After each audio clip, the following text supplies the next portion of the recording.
ആത്യന്തികമായ മാറ്റം സ്വഭാവത്തിലും ദർശനത്തിലും ജീവിത ചര്യകളിലും ഉണ്ടാകുന്നതാണ് പുതുക്കമെന്ന് പറയുന്നത്.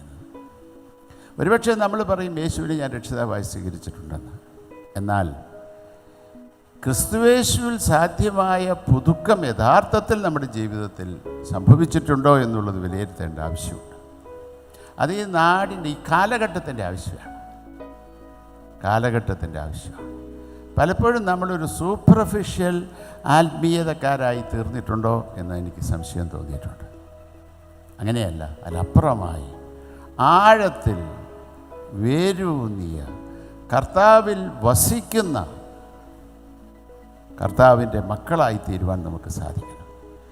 അപ്പോഴാണ് യഥാർത്ഥത്തിൽ കർത്താവ് ആഗ്രഹിക്കുന്ന ഫലം പുറപ്പെടുവിപ്പാൻ തക്കവണ്ണം സാധിക്കുക. അപ്പോഴാണ് നമ്മെ കാണുമ്പോൾ ഇതാ ദൈവ മനുഷ്യൻ. നമ്മുടെ സാന്നിധ്യം കൊണ്ടും ഫലത്തിൽ നിന്നും ജനം മനസ്സിലാക്കുകയും ദൈവനാമ മഹത്വത്തിനും ദൈവരാജ്യത്തിൻ്റെ കെട്ടുപണിക്കുമായി അവർ തങ്ങളെ തന്നെ സമർപ്പിക്കുന്നതിനിടയായിത്തീരുന്നപ്പോൾ മാത്രമാണ് എല്ലാവരും കർത്താവ് ആഗ്രഹിക്കുന്ന പുതുതാക്കപ്പെടുന്ന വലിയ അനുഭവത്തിലേക്ക് ഉയരാൻ സാധ്യമാകണം.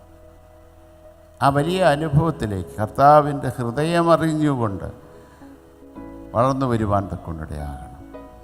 കർത്താവിൽ വസിക്കുന്നതിലൂടെ കർത്താവ് ആഗ്രഹിക്കുന്ന ഫലം പുറപ്പെടുവിക്കുന്ന സമൂഹമായിട്ട് തീരുവാൻ തക്കൊണ്ട് സാധ്യമായി തീരണം. അതിന് ഇന്നായിരിക്കുന്നതിനേക്കാൾ ഒരു പടി കൂടെ കർത്താവിനെ സ്നേഹിപ്പാനും കർത്താവിനെ ആഴത്തിൽ അറിയുന്നതിനും തക്കൊണ്ട് സാധ്യമായി തീരണം.